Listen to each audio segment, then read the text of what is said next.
best player in the world ever? For me, the best player in the world ever, Diego Maradona.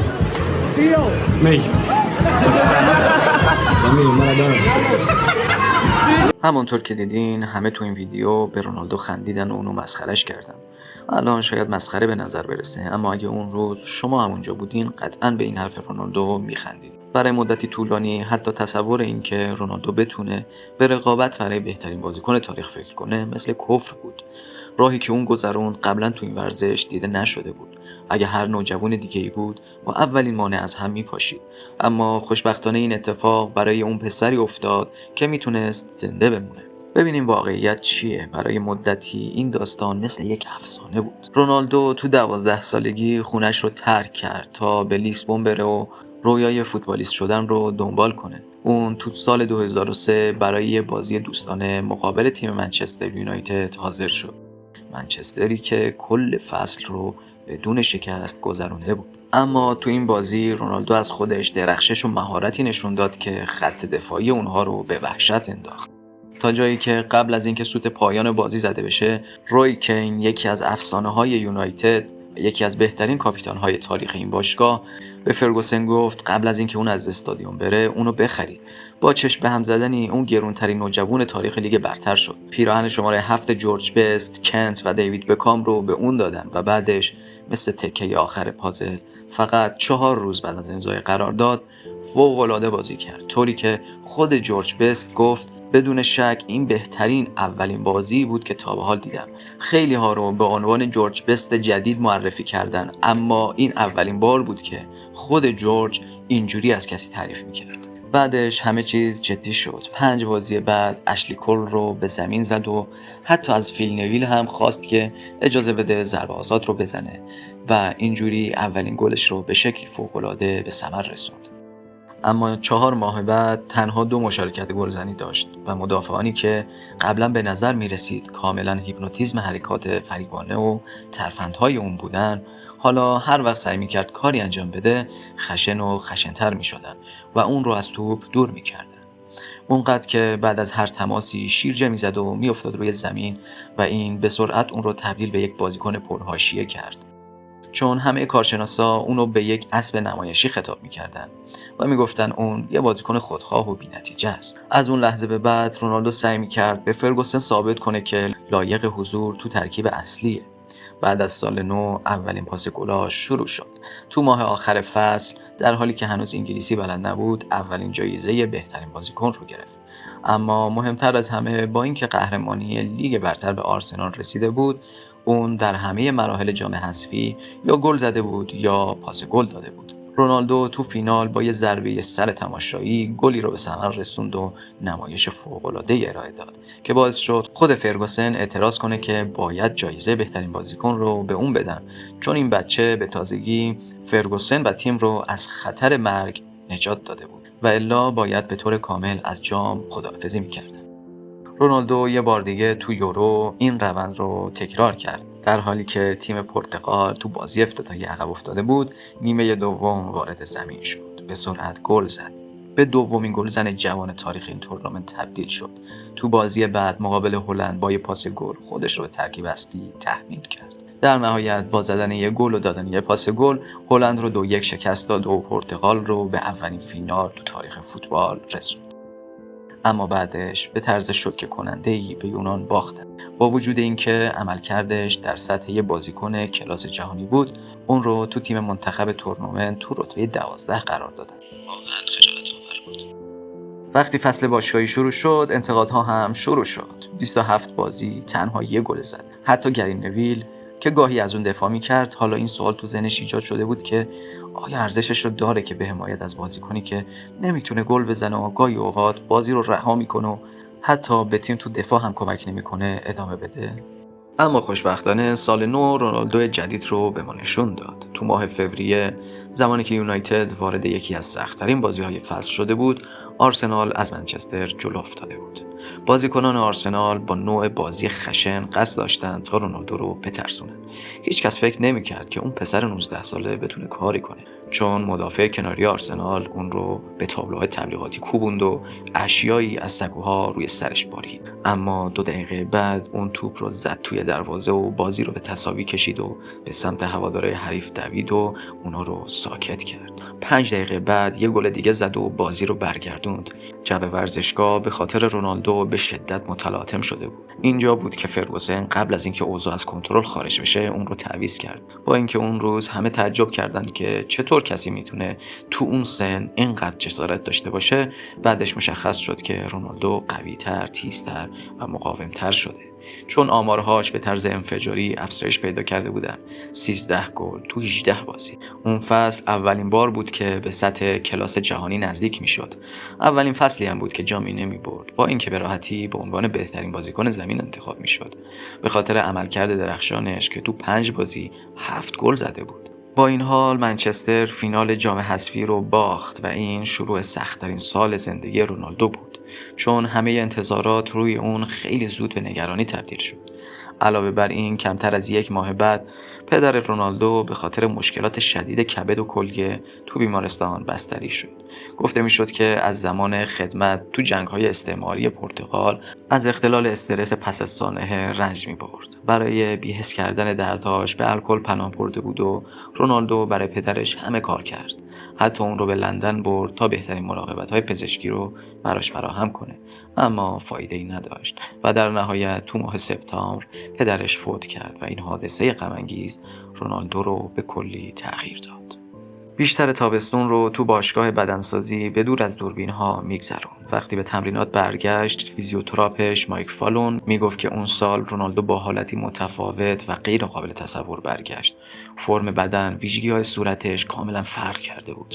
ما فقط گفتیم واو، اون آماده است. اما در واقع در حالی که بدنش بیشتر از همیشه آماده به نظر می رسید، این بار ذهنش کاملا از بین رفته بود. بعد از 2 هفته عزاداری به اردو برگشت و بلافاصله مشخص شد که یه خشم جدید تو وجودش داره که قبلا نبود. تو هر چالشی میرفت تا ثابت کنه که بهترینه، اما هر بار زیاده روی میکرد و توپ رو از دست میداد و به یونایتد تو بازی‌ها آسیب میرسوند. در واقع اونا فقط 3 بازی از 10 بازی رو بعد از بازگشت رونالدو بردن و رونالدو حتی برای زدن 1 گل هم مشکل داشت. اون آشکارا از نظر عاطفی ناپایدار بود. به سرعت اوضاع از کنترل خارج شد. همون ماه رونالدو با اشاره‌های واضح به فرگوسن میگفت که اون رو از زمین خارج کنه. تو بازی دسامبر بعد از اینکه رونالدو بارها تو بازی خارج از خونه مقابل بنفیکا توپ رو نگه داشت تا جمعیت پرتغالی رو تحت تاثیر قرار بده و هر بار هم شکست می‌خورد، تعویض شد. فرگوسن به شدت اونو سرزنش کرد. به معنای واقعی کلمه تو صورتش فریاد زد: تو فکر می‌کنی کی هستی؟ در نهایت به خاطر نشون دادن انگشت وسط به جمعیت محروم شد. تو جریان دربی منچستر بعد اینکه کاملا کنترل خودش رو از دست داد، اخراج شد و 3 روز بعد بالاخره همه چیز منفجر شد. ون پرسی دیگه طاقت نیاورد و وسط یه بازی تمرینی رو سر رونالدو فریاد کشید که فقط توپ رو پاس بده و باهاش وارد بحث شد و به اون گفت که برو پیش باباتو گریه کن. همونطور که میشه تصور کرد وقتی رونالدو حرفای ون پرسی رو شنید، عصبانیتش فوران کرد و همه چیز به هم ریخت. ون پرسی بعداً عذرخواهی کرد و گفت که منظورش مربی دوم بود، نه پدر رونالدو. اما رسانه‌ها این ماجرا رو بزرگ کردند و داستان این شد که رونالدو کنترلش رو از دست داد. اون موقع به طور متوسط هر 246 دقیقه یه بار تو گلزنی یا پاس گل نقش داشت، اما الان از نظر همه اون دیگه آدم سابق نبود. حتی گری نویل هم اعتراف کرد که شک داره رونالدو بتونه به یه بازیکن تاپ تبدیل بشه، اما این هنوز پایین‌ترین نقطه اون نبود. تعدادی بازی خوب تو ماه فوریه بعضی‌ها رو متقاعد کرد که بازیکنی که اونو میشناختن برگشته. اون اولین ضربه روی پای خودش رو به فولام زد و بعد از اون بهترین گل‌های فصل رو به ثمر رسوند. حتی به یونایتد کمک کرد تا با زدن 1 گل تو فینال جام لیگ تنها جام اون فصل رو ببره. اما وقتی فصل تموم شد، فرگوسن مجبور شد یه انتخاب بکنه. پس ون پرسی رو به رئال فروخت و به رونالدو و رونی اعتماد کرد تا تیم رو به قهرمانی برسونن که تقریباً بلافاصله هم پشیمان شد.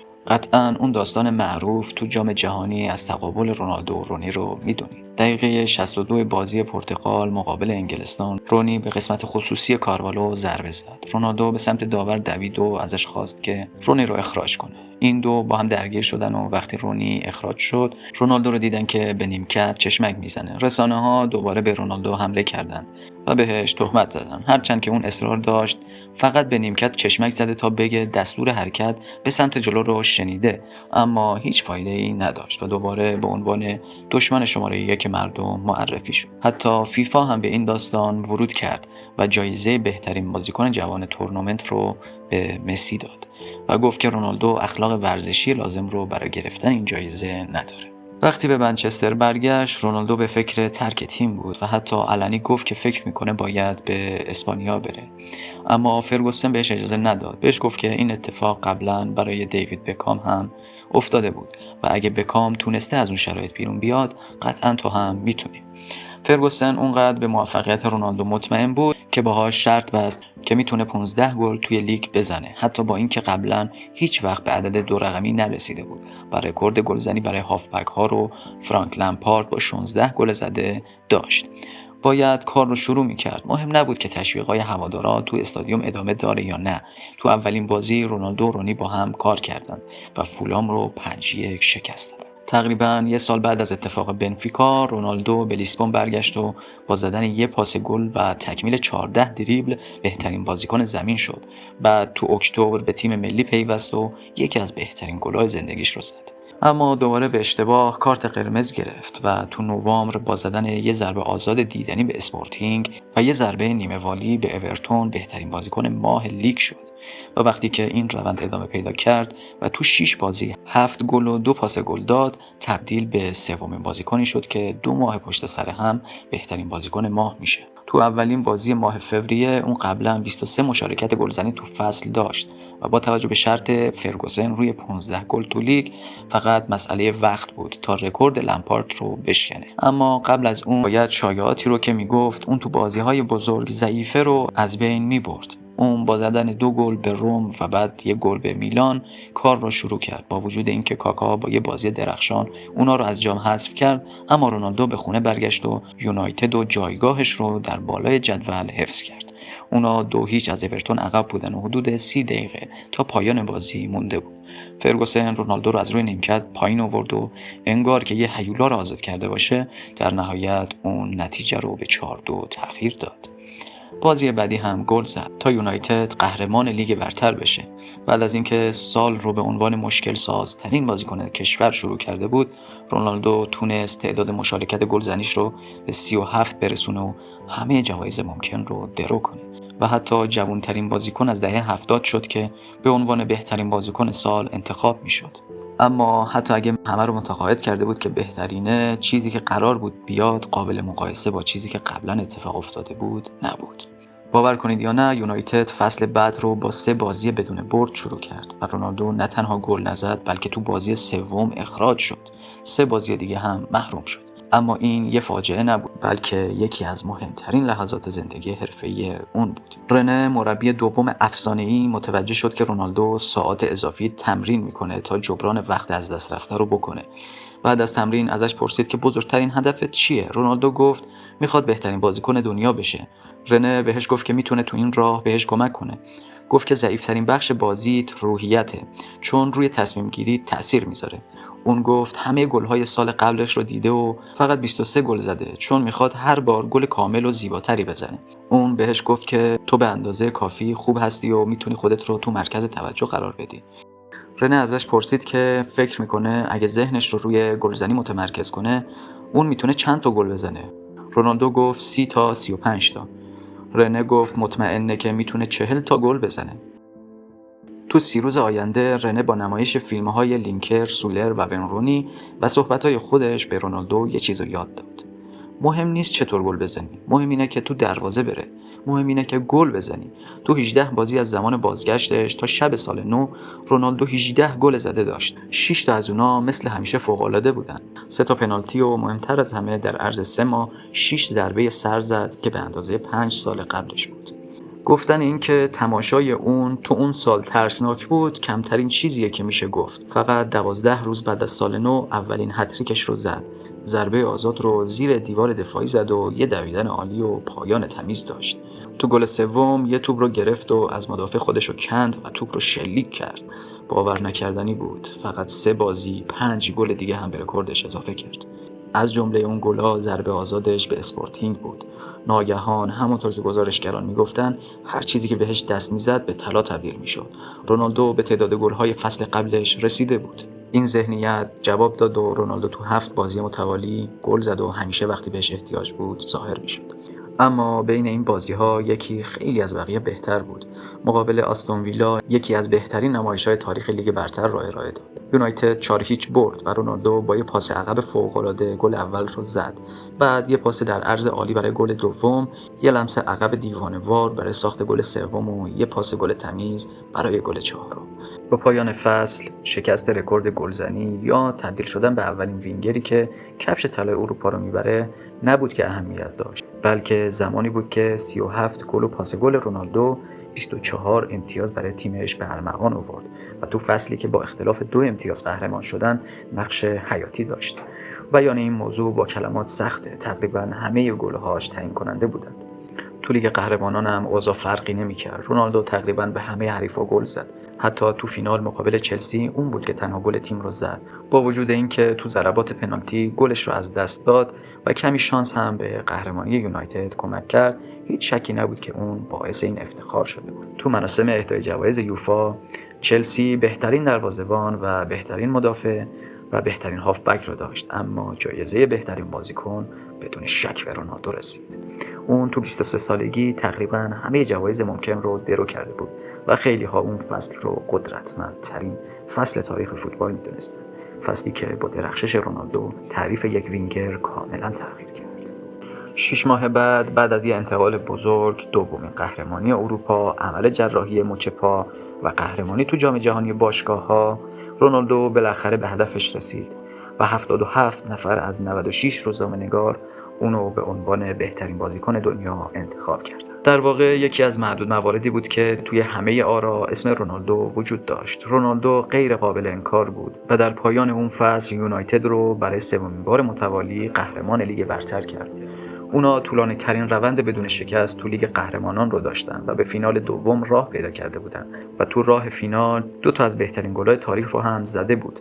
با اینکه چند هفته بعد باختن، اما اون گرونترین بازیکن تاریخ شد و به فصل جدیدی از زندگی حرفه‌ایش وارد شد. فصلی که همه چیزایی که گفتم رو معمولی نشون میداد و این درخشش‌ها جلوش هیچی بود. رونالدو نه تنها تو منچستر بلکه تو رئال مادرید و یوونتوس هم درخشید. اون با بیش از 800 گل رکورد بیشترین گل زده تو تاریخ فوتبال رو به نام خودش ثبت کرد. 5 بار توپ طلا رو از آن خودش کرد و به عنوان بهترین بازیکن جهان شناخته شد. اما رونالدو فقط یه فوتبالیست نیست، اون با کارهای خیلی که انجام میده الگویی برای نسل جوونه. رونالدو نمادی از پشتکار، اراده و رشد شخصیه. اون ثابت کرد که با تلاش و ذهنیت مثبت میشه به هر هدفی رسید. از اینکه تا اینجای ویدیو همراهمون بودین صمیمانه تشکر میکنم. ممنون میشم با حمایت و لطفتون کانال رو سابسکرایب کنید و موجب دلگرمی ما بشید. پس تا ویدیو بعد، خدا یار و نگهدار شما.